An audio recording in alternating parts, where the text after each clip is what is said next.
Hey, my friends, it's Matt. This is a 10-minute Bible Hour podcast. I've been going to churches, a ton of them, like all the time. I'm fascinated by churches from a historical, taxonomical point of view, like how did this church turn out this way? How does it connect to the Christian family tree? I'm fascinated by the theology of churches. What does it look like for you to believe this and then have a worship service? How does that go? I'm interested in trying to empathetically understand why people who do it differently than me would do it differently than me. And I'm very intrigued by looking at how different churches think about people who are outsiders to their tradition. There are some churches that I've walked into cold, my friends, where I'm telling you, I think they must have had hours upon hours of meetings, maybe had people like even secret shop their church so that they could remember back to what it was like when they didn't go to church and when they'd never been there, so they could think outside themselves and build so much of what they're doing with the outsider in mind. Now, some churches, like that's all they do is just try to make it make sense to the outsider. I'm not talking about like, I guess what you would call that kind of seeker style church that was popular 10, 20, 30 years ago. I'm talking about churches that are just doing their thing. Like this is what we believe. This is who we are. Pretty excited about God, Bible, and, participating in the community, being redemptive, things like that. But we also understand that if somebody walks in this door, we want to quickly overcome the social trepidation and hurdles that they might be feeling. And we want them to just be here and experience the thing for what it is and know that we're glad that they're there. And so they're just all these little things like signage and people and the way things are laid out, the website, there's just tons of things that are meant to overcome those hurdles to make that very difficult thing, which is walking into a church for the first time, especially if you've never been to any church at all, is to make that thing easier. And I love going to those churches and seeing how outside of themselves they think. Guess what? There's a corollary coming, and here it is. On the other side, I've been to a lot of churches where pretty much everything about what they do, man, the vibe just screams, if you're not already one of us, go to a different church. And you can feel it from the minute you come in the parking lot, from the minute you walk right past the person who's wearing a name tag that says greeter and they don't do the thing that's on the name tag. You can go in and sit in the front row with Bibles and all the kids, their shirts tucked in. We're saying, hey, we're here to check out your church and be a part, and not a thing. And I'm not going to lie, my friends, that chafes me. It pains me to even tell you that that has been my experience because I don't want Christianity to look stupid. I think there's life in this thing. I think Christianity is reflective of the kingdom and these beautiful values we've been talking about and the beautiful characteristics of its king. I'm very, very enthusiastic about Christianity and the kingdom and the Bible and all of that stuff. And I know there's a ton of you who listen to this who are not in. You are outsiders to the thing. And I hope that someday you become Christians and that it proves to be wildly meaningful and awesome for you. And so I'm not saying this to be like, so don't go to church. They might not greet you. But you know what? They might not greet you because some churches are just awful at this. And I don't know what they think they're doing. I don't know what they think they exist for or what the plan is there. I try to give them the benefit of the doubt, but it's an awful, frustrating experience when I go and I run into churches that simply aren't thinking outside themselves at all. And it feels like they are slamming the door in the faces of people who need to hear this stuff. And it is wildly different than those churches I go to where it feels like, they've thought about the fact that they should try to connect with people who aren't already a part of the circle and expand their circle. And this list of woes that Jesus is reeling off here in Matthew chapter 23 in front of everybody near the temple on, I guess what Christians historically call Passion Week. It's Passover week. He's made his way to Jerusalem. It's showdown time. We're getting down to the final act, the final climax, confrontation of the book of Matthew. And Jesus looks like he has every opportunity in this passage to just walk away and be like, well, we had some back and forths about Caesar and getting married and life after death and the greatest commandment and whose son is the Messiah. And that was nice. And now Jesus could just wander off into the countryside and be done. He hasn't totally burned any bridges. He hasn't said anything that necessarily needs to get him killed yet. But then he turns right around and it's like, nope, no, I'm going to press on this. And we're going to say the things out loud that need to be said out loud. And he's going to lay out all of these series of woe to you statements. The first of which goes like this, Matthew 23:13. Woe to you, teachers of the law and Pharisees, you hypocrites. You shut the door of the kingdom of heaven in people's faces. You yourselves do not enter, nor will you let those enter who are trying to. This is the first of 7 woes that Jesus is going to pronounce, and the teachers of the law and the Pharisees, for sure, and probably a bunch of other people standing around, would have had their brains go right to Jeremiah chapter 23, verse 2, verse 1, right from the beginning, which says, "Woe to the shepherds who are destroying and scattering the sheep of my pasture, declares the Lord. Therefore this is what the Lord, the God of Israel, says to the shepherds who tend my people. Because you scattered my flock and have driven them away and have not bestowed care on them, I will bestow punishment on you for the evil you have done, declares the Lord." If you're one of these people who listens to this podcast while you're not working out and you actually have a Bible with you, maybe like stick something in there, but not like food or anything. You don't want to gum up the pages. Jeremiah 23 is a very important part of the Bible. Just like, I got a pen here. Put the pen in. If you have a pen or maybe a guitar pick or a mouse, put that in there. It might feel like I'm over-explaining right now, but this is very important, and we're going to come back to it. Back to Matthew chapter 23, though. So this original audience, the people standing there hearing this, are going to be like, whoa, whoa, whoa, whoa, whoa. You're likening us to the people who ruined everything and provoked the wrath of God in such a way that in 586 BC, Nebuchadnezzar, that deplorable outsider, came in and plundered everything and wrecked the great and glorious temple of God. Jesus, you would deign to stand here in front of everybody in the shadow of this temple that we had to rebuild because of what Nebuchadnezzar and our flawed ancestors did.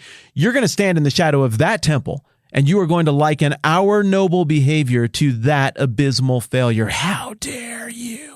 But yeah, it's like exactly what Jesus is doing, and it's a particular twist of the knife because remember, we've talked about the Pharisees. What's their game plan? What are they going for with everything?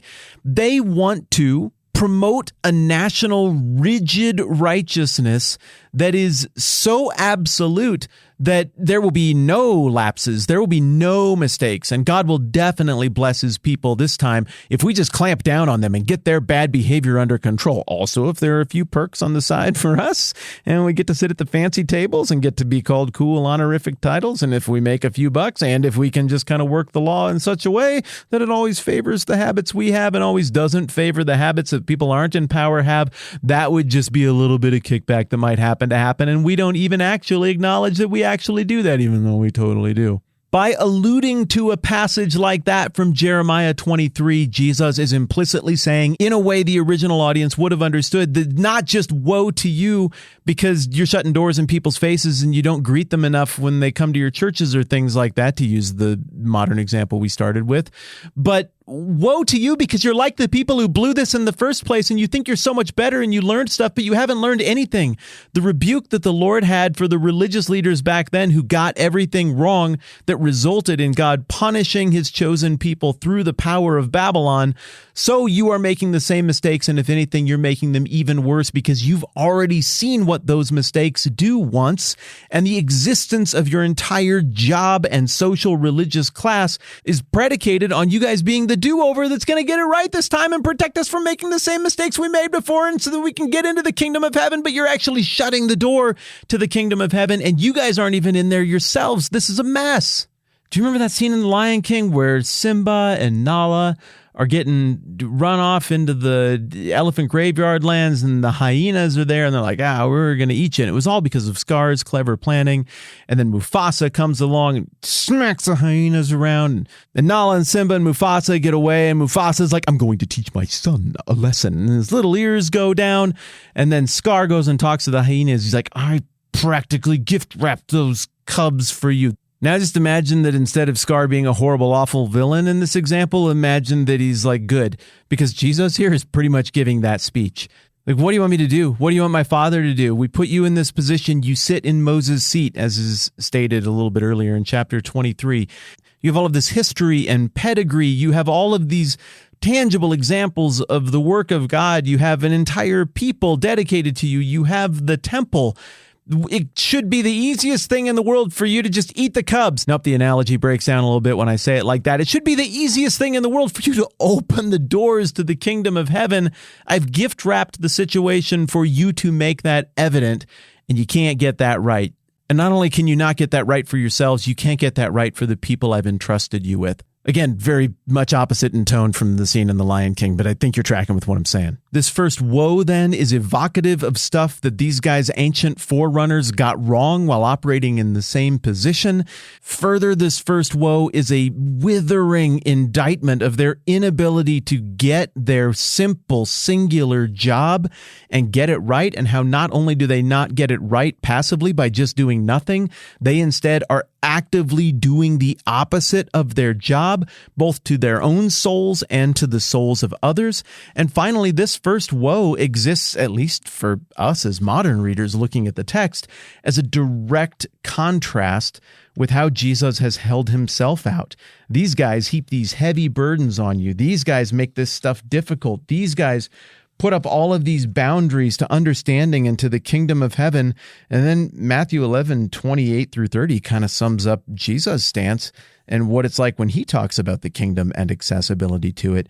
He says, "Come to me, all you who are weary and burdened, and I'll give you rest. Take my yoke upon you and learn from me, for I am gentle and humble in heart, and you'll find rest for your souls. For my yoke is easy and my burden is light." Look, whether you're talking about a church that has just forgotten the reason it exists, or a church that's full of people who forgot what it was like when they weren't Christians, or can no longer conceive of how hard it would be for somebody to walk into that building, especially in this moment in time, in this political climate. Look, grace to them, peace to them. I get it. It's easy to get this stuff wrong. I get this stuff wrong. Everybody can get this stuff wrong. And likewise to these Pharisees, like they had a club, they had a social circle. Nobody's really making the decisions anymore. It becomes self-proliferating. It becomes a cultural mess as much as an individual mess. Grace to them as well. If I lived during this time knowing my personality traits, I probably would have been on their team, and I probably would have been contributing to the mess and guffawing at these outrageous things that Jesus was saying to us as he called out our little club. But all of that said, and even though I want forgiveness for the not welcoming church and the not welcoming Pharisees the same way I want forgiveness for me and for you, my friends, so we still got to deal in the matter of reality and truth. It looks like they really were missing the point. And if anybody was rightly positioned to call them out for missing the point, that is Jesus. Hey, real quick, I noticed a handful of you jumped on and signed up to support the program on Patreon over the last week or so here. Man, that means a lot. Thank you. This is a weird thing we're doing. It seems like really obvious is talk about the Bible on the internet, but for whatever reason, as it turns out, our conversation that we're having here is actually kind of weird and unique. And it's the kind of thing that continues to make sense and work really well, because some of you are like, I don't have to pay for this, but I'm going to kick in on it anyway. Golly, that means a ton. It's encouraging. It's helpful. Thank you. I got nothing but appreciation to anybody, whether they support the show or not. Just thanks for being here either way. But to those of you who are supporting the program, wow, thank you so very, very much for doing so. All right, more next time around. I'm Matt. This is the 10 Minute Bible Hour podcast. Let's do this again soon.